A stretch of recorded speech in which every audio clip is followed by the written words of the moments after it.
This is State of the Economy. I'm Justin Mahlahla. On this program, we discuss developments within the country's economy. Today on the program, I'm joined by the Governor of the Reserve Bank of Zimbabwe, Dr. John Mushayavanhu. Doctor, welcome to the program.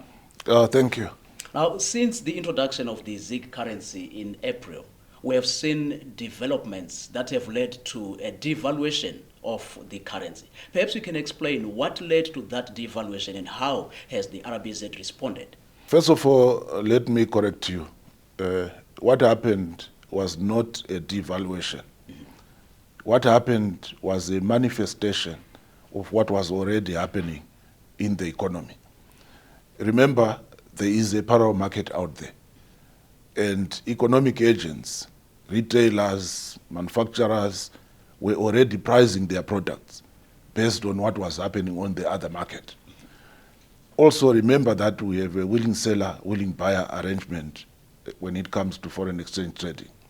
So as the sellers and buyers were trading their forex, they also started mimicking the prices that were obtaining on the parallel market.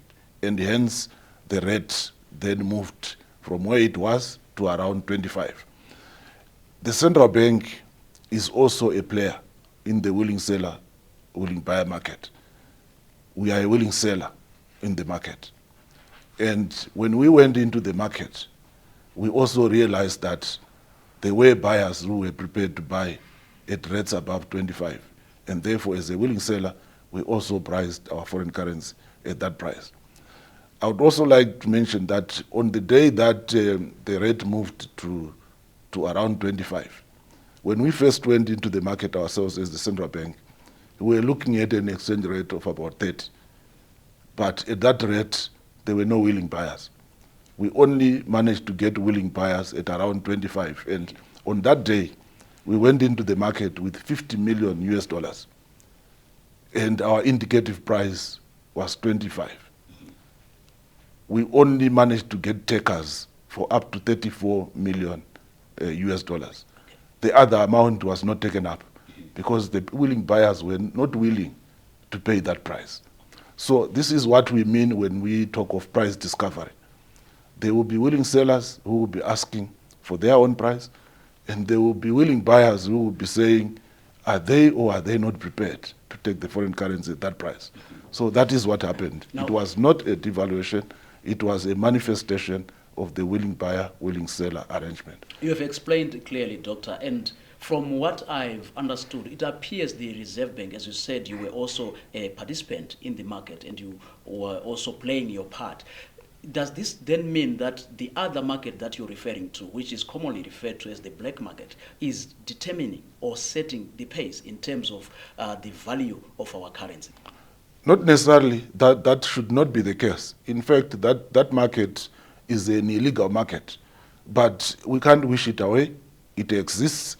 And that market is frequented by people who may want to buy the US dollar for what I call store of value purposes.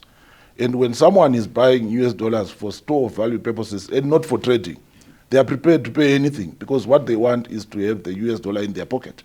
They don't want to keep the ZIG in their pocket. So anyone with excess ZIG would then want to go to that market. But if you are a bona fide, genuine trader, and you are going to be buying forex at rates of up to 30, you may find that your products will not be competitive when you put them on the market. Therefore, the genuine willing buyer, willing seller market will always be below what is prevailing in the other market. That explains it. Now, when we look at the impact of this depreciation that we've explained, currently the month-on-month inflation is at 0.73%. That's at September 2024. Year-on-year is 4.23%. Now, what impact will this depreciation have on inflation, number one, also on interest rates and on overall economic growth? Starting with inflation, what you find is that retailers, wholesalers, and other economic agents had already started pricing their products based on what was prevailing on the parallel market. So you are not going to see much movement in terms of prices. upwards. In fact, I expect prices to go downwards. So we expect prices to stabilize and also inflation to stabilize. However, having said that, there are other entities like payments for electricity, rates and so forth that had been pricing at the rate of 14, and obviously now they have repriced to the exchange rate of around 25.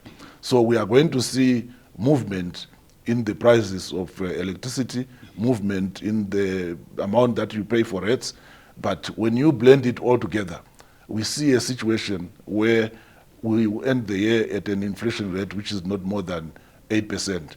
And it's not too far from the amount that we had originally projected of about 5%. Let's look at the impact again on businesses. We have businesses that rely on imports. How do you see them faring with the prevailing currency value that we have at the moment? Businesses that rely on imports require foreign currency for them to be able to bring in the imports. The movement in the exchange rate will result in more willing buyers going onto the market because obviously the rate is higher. And therefore, what it means is that there will be more availability of foreign exchange for those who have genuine import requirements. So I see a situation where foreign exchange available for importers is going to be more available.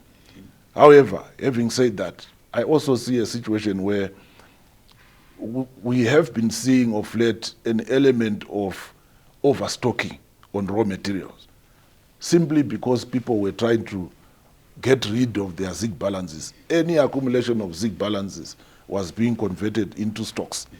Now, with the movement in the exchange rate, obviously, we are going to see a deceleration in terms of how much that ZIG can buy in terms of foreign exchange.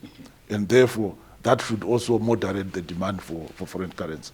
You said there's a deceleration in terms of the behavior that we are seeing right now. Let's talk about that, the speculative behavior that always prevails, particularly within our business sector, where in terms of storage of value, there's this accumulation of the foreign currency that is on the market. Do you see, with the measures that you are putting in place, a deceleration of that behavior going forward? The way I see it is that when you look at the current exchange rate, and the way it is pegged vis-a-vis the deposits that we have in the system and vis-a-vis the reserves that we have got, I am not expecting any significant movement in the exchange rate. Let me give you some figures. As of yesterday, total deposits in this whole market were 10.7 billion ZIG. I'm talking of ZIG deposits. Okay. I'm not talking of US dollar deposits. Yes. Also, as of yesterday, our reserves in the form of foreign currency that we have in our account at FedRes, in the form of gold that we have in the vaults, and in the form of other precious metals, were 450 million US dollars. Okay. Now, let's do the maths. You divide 450 million US dollars into 10.7 billion ZIG, you get 23.7. Okay. What that means is that if we as the central bank went out tomorrow to say we are buying back all the ZIG, for us to exhaust that, the exchange rate would have to be 23.7. So I don't see any reason why anyone would then want to price the foreign exchange at any rate that is higher than that. And in any event, there is no economy where you would go out and buy back all the currency. So the fundamentals are right. We have the reserves in the form of gold, foreign currency. The reserves are going up because daily, weekly, monthly, we are getting royalties from the minerals. So today I'm talking of reserves of 450 million. If you come back here next month, probably we'll be talking of reserves of 500 million. But the deposits are not going up. So in that scenario, where do you expect the exchange rate to face? Downwards. We expect the exchange rate to face downwards. And I'll definitely be back next month to check on these developments, Governor, as you have promised. We are taking a break. Stay with us. This is State of the Economy.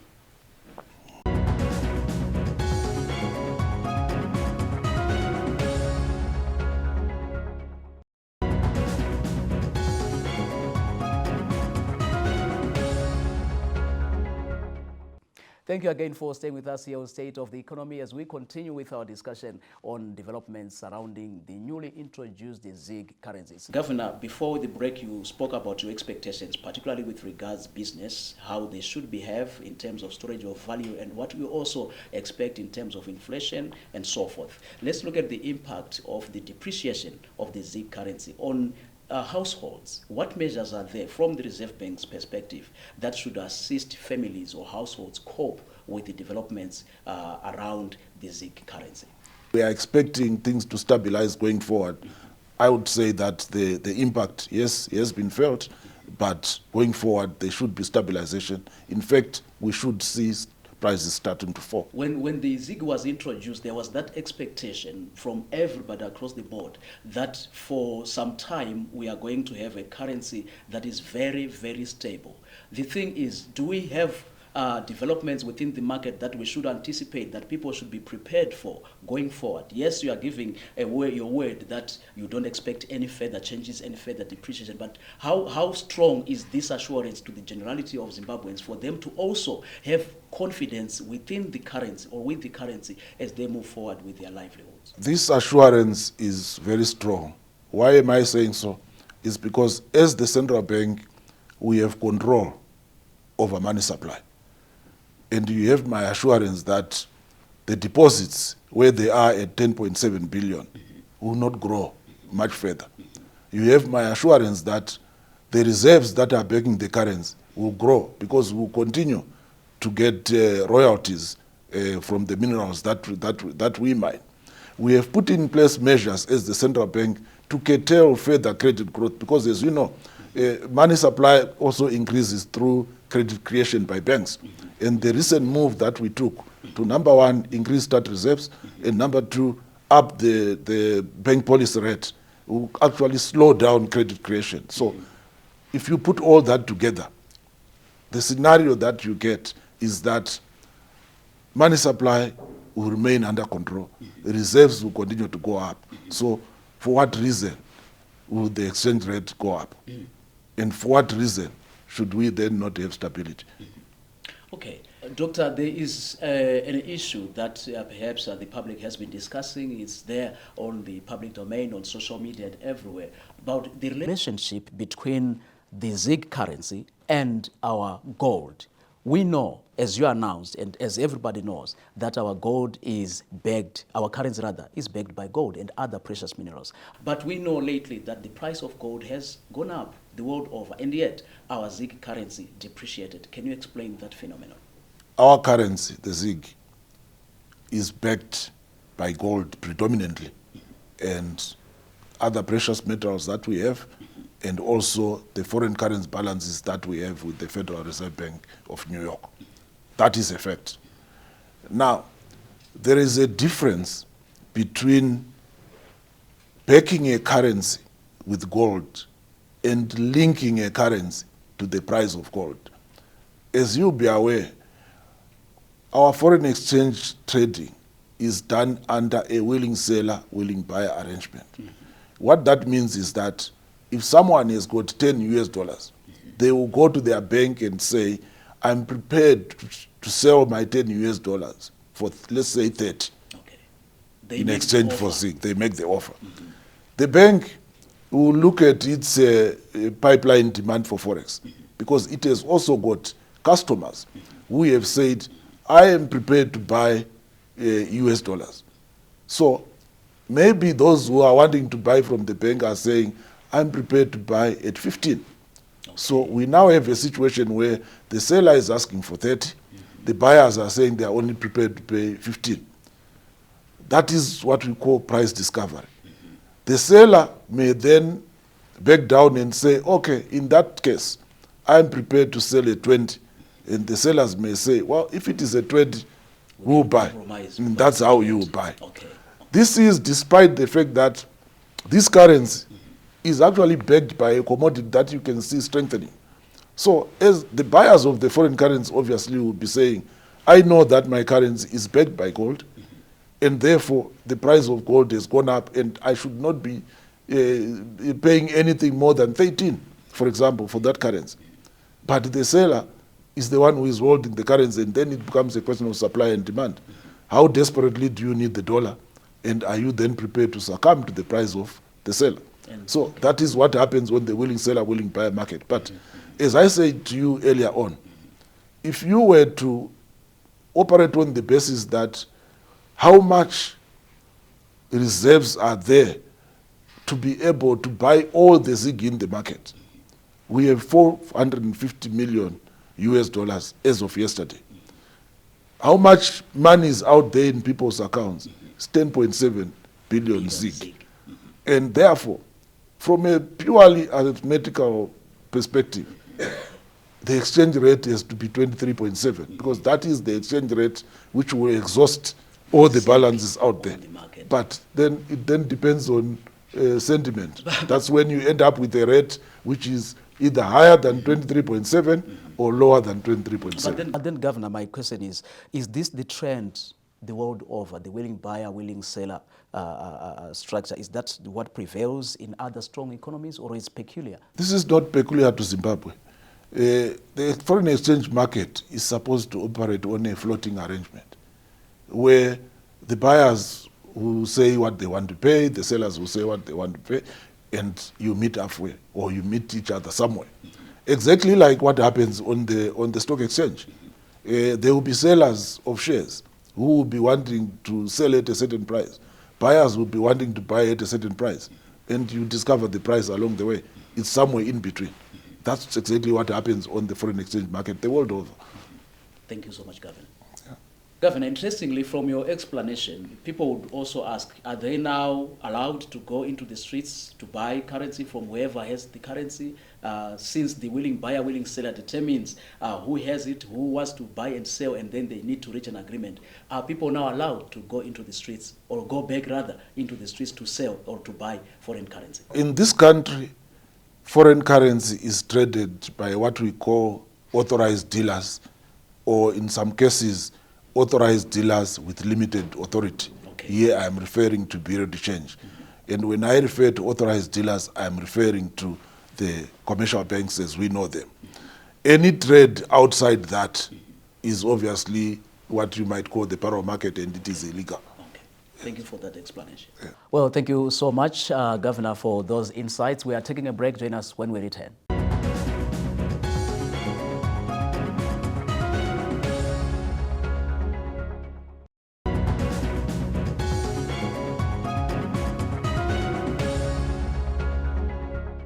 Welcome back. You're watching State of the Economy, and I still have Dr. John Mushayavanhu, the Governor of the Reserve Bank of Zimbabwe. Today's topic is the ZIG currency.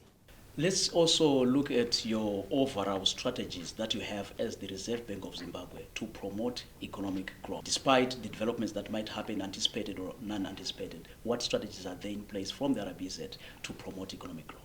If you go to the Reserve Bank Act, the main objective of the central bank is price and exchange rate stability. And that is what we are trying to achieve with all these measures that we have put in place. And if, as the central bank, we play our part and we achieve that role of price and exchange rate stability, then we are creating a conducive environment for economic growth. Governor, in terms of foreign direct investment, we know that the RBZ has also a very huge role to play, particularly when you refer to what you have just explained, ensuring a stable macroeconomic environment that is conducive for foreign direct investment. And as we speak, there's a 13.4 percentage growth in terms of FDI. That's as at August of 2024 to 8.4 billion United States dollars. What is your role in terms of promotion of FDI, and how do you see the future in terms of you also promoting increased FDI into Zimbabwe? Our role as the RBZ, as you know, exchange control is part of the Reserve Bank. And our role is to facilitate FDI. How do we do that? As the investors come into the country, they submit applications, and from time to time we have given letters of comfort as regards remittability of dividends, as regards to the capacity of the country to repay any loans that would have been advanced, be it by the shareholders or be it by lenders to those who are coming in to invest. So we create that conducive environment by giving the assurance that in this country we have what we call capital in, capital out. In other words, you are free to remit any profits that you may have made by way of dividends. You are free to repay any loans that you may have borrowed from whoever financed you to start your business. Yeah. There's a cap that was put recently in terms of cash amounts that are allowed outside the country from 10,000 to 2,000 US dollars. Has that had any positive or visible impact lately that you can speak of to the public? Zimbabwe and the rest of the world are fighting what is called money laundering.